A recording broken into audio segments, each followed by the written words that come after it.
Tu as des maquettes du Charles de Gaulle sur une vingtaine d'étagères et tu attends la dernière version de cette maquette en 2022, alors cette vidéo est faite pour toi. Sinon, tu es un élève de terminale. Bien, donc nous allons attaquer cette fois-ci, donc toujours à distance, le début du chapitre numéro 3, donc toujours dans le thème 1 concernant les mers, les océans. Alors cette fois-ci, nous allons nous focaliser sur la France, qui est une puissance maritime, en tout cas c'est ce qu'on peut se poser comme question. Et pour démarrer ce chapitre, je vais vous montrer une vidéo faite par France 2 l'année dernière concernant le Charles de Gaulle, donc ce porte-avions de la France, pour voir justement une des thématiques qui peut ressortir de l'intérêt de la France concernant son espace maritime. Je vous laisse regarder et ensuite on revient ensemble. Bon, allez, suite et fin de notre feuilleton exceptionnel à bord du Charles de Gaulle. Que fait le navire de guerre une fois qu'il est en mer, en mission ? Aujourd'hui, vous allez voir une armada impressionnante et découvrir aussi encore de nouvelles scènes de vie qui forcément nous étonnent. Au cœur de ce géant pour la toute dernière fois, Dorothée Oliéric, Jean-Pierre Manaudet, Anthony Ducruet et Mélanie Laporte.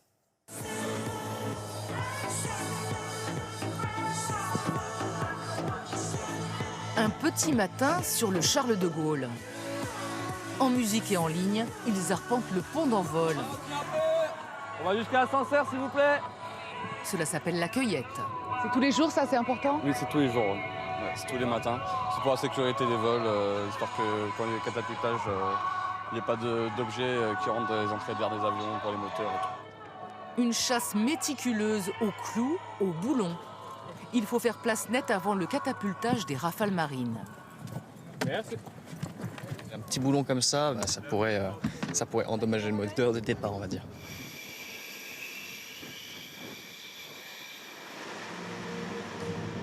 Aujourd'hui, les pilotes de l'aéronaval vont retrouver dans les airs leurs homologues indiens. C'est l'exercice Varuna, le plus important entre la France et l'Inde. En mer pour ces manœuvres, 2 porte-avions, 2 sous-marins et de nombreuses frégates.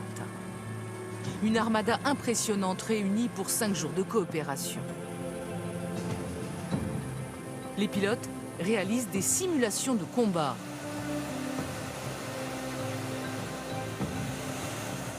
Des exercices de haute voltige où il faut prendre en chasse l'avion qui joue le rôle de l'ennemi. Retour sur le porte-avions. Je vais viser le bout du pont, là où il y a le Rafale à l'arrière. L'officier de quart, Marilus, partage avec un jeune engagé des techniques ancestrales de navigation.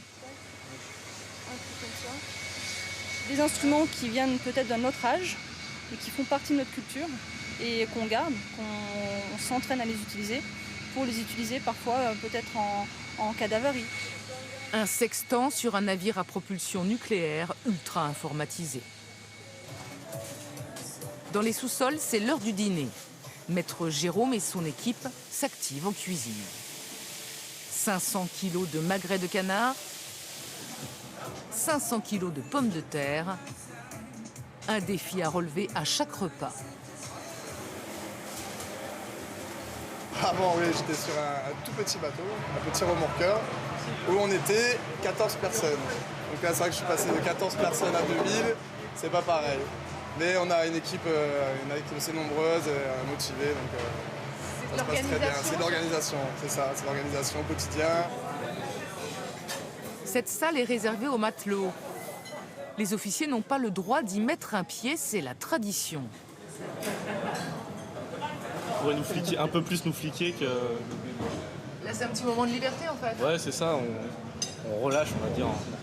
C'est de la détente. Se retrouver entre jeunes, oublier un peu les opérations militaires, oublier aussi les contraintes vestimentaires. C'est pas facile parce que moi je suis très féminine, hein. J'aime bien les vernis et tout ça, boucles d'oreilles. Mais bon, après ça va, en escale on peut être enfin une fille jolie, coquette, cheveux lâches et tout. Le soir, à 19h, les coursives passent en lumière rouge. Une façon de rythmer le jour et la nuit. Dehors, il fait nuit noire, mais l'activité aérienne se poursuit. Eux travaillent sur le pont d'envol, on les appelle les chiens jaunes. Ils donnent les indications aux pilotes pour le catapultage.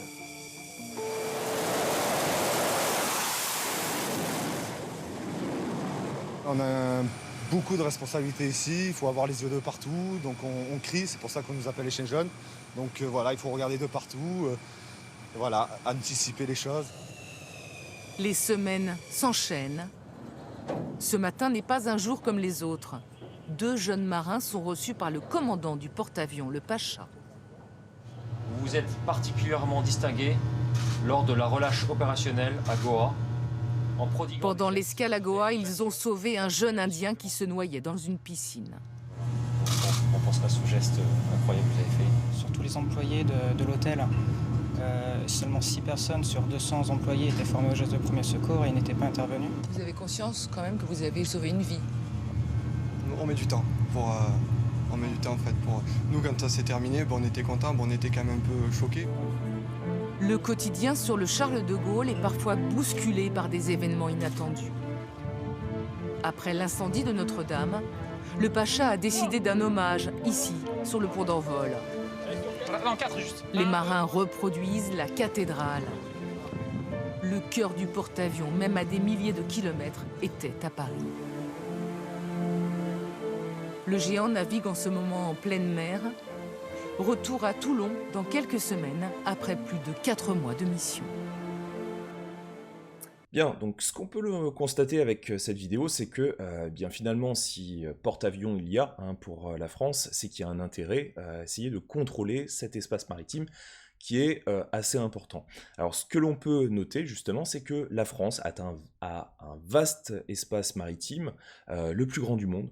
D'ailleurs, je donnerai quelques chiffres après l'introduction, mais donc ce que l'on peut noter, c'est que c'est un vaste territoire maritime qui rentre dans la question de la mondialisation, c'est-à-dire, on est obligé de reprendre la définition, c'est-à-dire ce processus de mise en relation des différentes parties du monde par des échanges intenses à l'échelle planétaire, qui a accentué cette volonté de la France de contrôler cet espace maritime, où, je le rappelle, 85% des marchandises transitent. Donc, forcément, il y a un intérêt à essayer de contrôler cet espace. Sachant que la France se retrouve sur l'ensemble du globe grâce à son passé, grâce à son histoire, notamment des périodes assez sombres, comme la période coloniale. Il faut se rappeler, et c'est ce que vous pouvez mettre, que la France avait, dès le début du XXe siècle, le deuxième espace colonial mondial après l'Empire britannique. Donc, quelque part, ces vestiges restent dans la puissance française et ont un impact sur la richesse du territoire français. Donc, toute la problématique du sujet ça sera de voir quels sont les enjeux de l'affirmation de la puissance maritime française. Bien, donc nous allons reprendre cette partie concernant donc le Grand 1.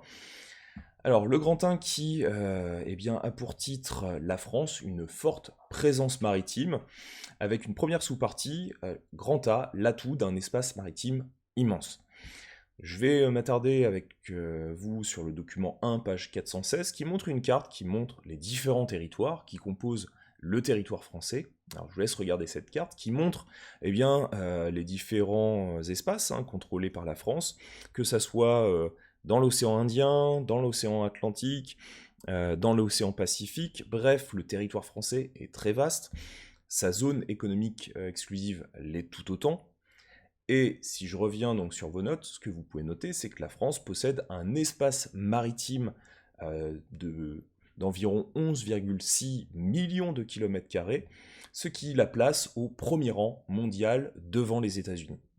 La situation de la France métropolitaine, ouverte sur 3 façades maritimes européennes, notamment l'océan Atlantique, la Manche et la Méditerranée, lui a permis de s'adapter aux mutations de l'histoire maritime du continent. D'ailleurs, s'il faut un petit chiffre, ce que vous pouvez noter, c'est que 97% de cet espace maritime se situe en Outre-mer. Cet héritage colonial de territoires qui sont demeurés au sein de la République assure une présence sur 3 océans, 2 hémisphères et en Antarctique. D'ailleurs, pour voir cet intérêt concernant l'Antarctique, je vais vous montrer donc une vidéo qui a été faite par Brut donc en 2018 sur la plus grande réserve naturelle française, les terres australes et antarctiques françaises, qui vous montrent justement eh bien, l'un des joyaux, on va dire, quelque part naturels de cet espace maritime. Je vous laisse regarder, et ensuite on revient ensemble.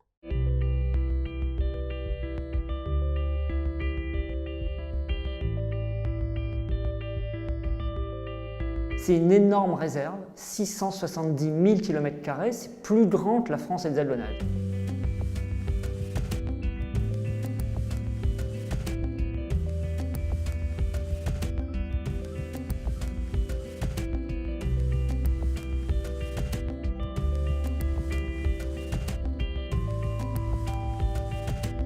Dans cette réserve, tout d'abord, il faut y aller en bateau. On ne peut pas y aller en avion. Il n'y a pas de piste d'avion. Et ce qui caractérise cette réserve, c'est qu'il n'y a pas de population autochtone. Il n'y a pas d'habitants sur ces îles. C'est des grandes îles. Kerguelen, c'est 350 îles. C'est la taille de la Corse. C'est des paysages hyper austères. Il n'y a pas d'arbres. Il n'y a que des mousses, des lichens. Mais, et c'est ça qui fait la richesse de ces îles, c'est qu'on a la plus forte concentration d'oiseaux au monde. Plus de 50 millions d'oiseaux viennent se reproduire chaque année sur ces îles. Principalement des manchots, des albatros, des pétrels.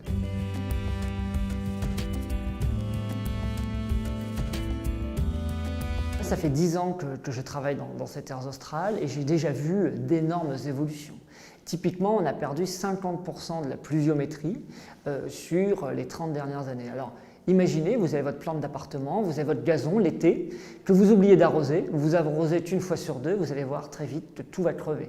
C'est ce qui se passe dans les terres australes. La végétation est en stress hydrique et donc il ne pleut plus assez. Aujourd'hui, on a déjà 1,3 degré d'augmentation de la température. Ce n'est pas des projections, c'est ce qui se passe aujourd'hui.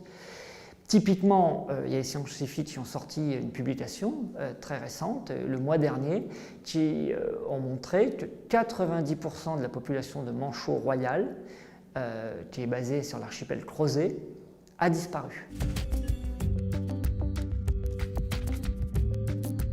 L'objectif, c'est d'en faire un puits de carbone, c'est-à-dire que si l'océan est en bonne santé, il va pouvoir, comme une forêt, accumuler du dioxyde de carbone. Et deux, c'est de montrer, les scientifiques l'ont prouvé, que quand l'écosystème est très préservé, il va arriver à mieux résister. Donc il va quand même subir ces pollutions, mais il va résister. Et donc l'objectif de la réserve naturelle des terres australes, c'est évidemment de protéger au maximum ces îles pour permettre à cette biodiversité, à ces manchots, à ces phoques, à ces orques, à ces baleines, etc., de résister à ces perturbations climatiques. Si on donne un petit coup de pouce à la nature peut reprendre toute sa liberté et tous ses droits. Donc, ce que l'on peut noter, c'est que cet espace eh bien, permet à la France d'être une puissance régionale dans l'espace Caraïbe, par exemple, avec la Guadeloupe et la Martinique, dans l'océan Indien, avec notamment la Réunion, et le Pacifique, avec, par exemple, entre parenthèses, la Nouvelle-Calédonie. Et puis, si on regarde cette fois-ci le document 2, page 423, là aussi, qui vous montre eh bien, une carte. Alors, si je reprends avec vous, je vous laisse regarder cette carte, qui montre donc les différents éléments qui composent les ressources naturelles que peut posséder la France. Il y a tout d'abord forcément les ressources halieutiques, mais aussi des ressources minérales qui sont très importantes, qu'on peut avoir, comme le fer, le manganèse, le cobalt, le cuivre, le zinc, le nickel, bref, plein d'éléments qu'on retrouve notamment dans la haute technologie que nous avons aujourd'hui, comme la téléphonie. Et donc, si je reviens sur vos notes, ce que vous pouvez noter, c'est que cet espace offre un potentiel stratégique qui peut être élargi sous condition pour les ressources du sol et du sous-sol, par l'extension jusqu'à 305 miles du rivage. Je rappelle que la zone économique exclusive, certains territoires, notamment la France, demandent à l'élargir pour essayer de grappiller des ressources qu'elles aimeraient posséder au-delà de la zone économique exclusive qu'elles possèdent déjà. Entre parenthèses, en exemple, ce que l'on peut noter, c'est que ainsi, le domaine sous-marin de la France s'est agrandi en 2015 de 579 000 km². Ce qui fait, si je dois faire un parallèle, c'est plus que la taille de la France métropolitaine. Donc vous avez un espace qui s'est agrandi avec des ressources potentielles dedans. Et ce que l'on peut noter après la parenthèse, après l'avoir fermé, c'est que ce très vaste domaine maritime est cependant très dispersé et éloigné de la métropole. Deux points, l'exploitation des richesses en sera d'autant plus délicate et coûteuse. Parce que forcément, il va falloir les acheminer, il va falloir aussi amener toute la technique pour déplacer donc, ces ressources qui sont parfois en profondeur dans les sous-sols, donc ça a un coût. Donc c'est impactant, tant pour la richesse du territoire, mais aussi pour le domaine naturel. C'est-à-dire que forcément, l'extraction peut causer des problèmes écologiques. Et donc pour conclure cette partie, pour passer donc au deuxième temps, je rappelle que je vais faire un packaging donc, global en faisant les 2 heures dans une seule et même vidéo. Eh bien, la deuxième sous-partie qu'on peut voir ensemble, c'est des acteurs qui participent à la puissance maritime française.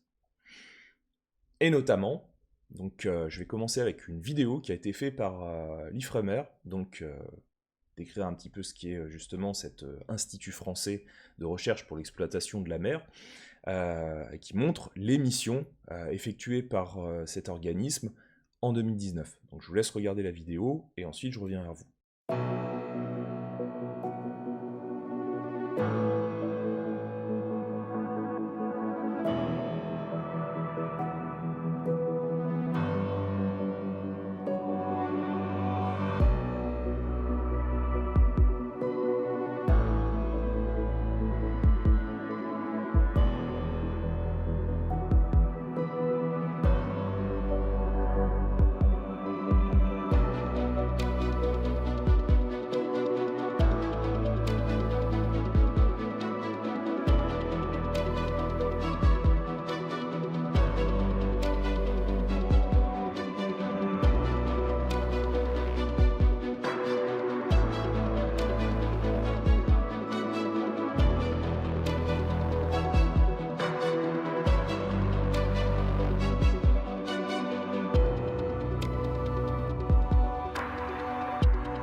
Bien, alors ce que l'on peut noter, justement grâce à cette vidéo, c'est que la France est active dans le domaine de la connaissance du milieu océanique, des fonds marins et de leurs ressources grâce à l'imagerie des satellites, lancés par exemple par Ariane, au service hydrographique de la marine, entre parenthèses le SHOM par exemple, et aux navires océanographiques de l'INFREM, entre parenthèses l'Institut français de recherche pour l'exploitation de la mer, qui a été fondé en 1984.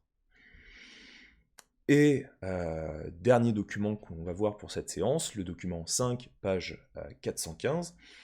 Là, cette fois-ci, on a un texte. Alors, je vous laisse le lire. Ça concerne une entreprise française de transport maritime, le CGM.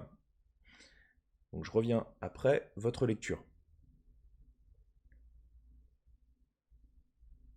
Alors, ce qu'on peut voir avec ce texte, c'est que finalement, la France a plusieurs entreprises qui essayent de participer à l'effort de guerre, entre guillemets, économique de la France, tout en respectant certains domaines qui sont de plus en plus prégnants dans la société, c'est-à-dire le développement durable, notamment.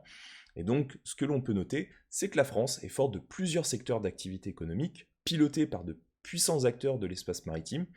2 points, et là je vais en citer quelques-uns. Premier tiré dans l'armement, on a Naval Group qui est le premier groupe européen de systèmes navals de défense qui produit et exporte des navires de surface et des sous-marins. Deuxième tiret, on a aussi la construction navale. On a des chantiers de Saint-Nazaire, par exemple, qui se sont spécialisés dans la construction de paquebots géants. La France est aussi chef de file mondial de la production de voiliers avec Beneteau. En troisième tiret, eh bien, le transport maritime, avec la CMA-CGM, qui est le 4e armateur mondial. Donc ce n'est pas minime, on fait partie des 5 premières grandes puissances de transport maritime.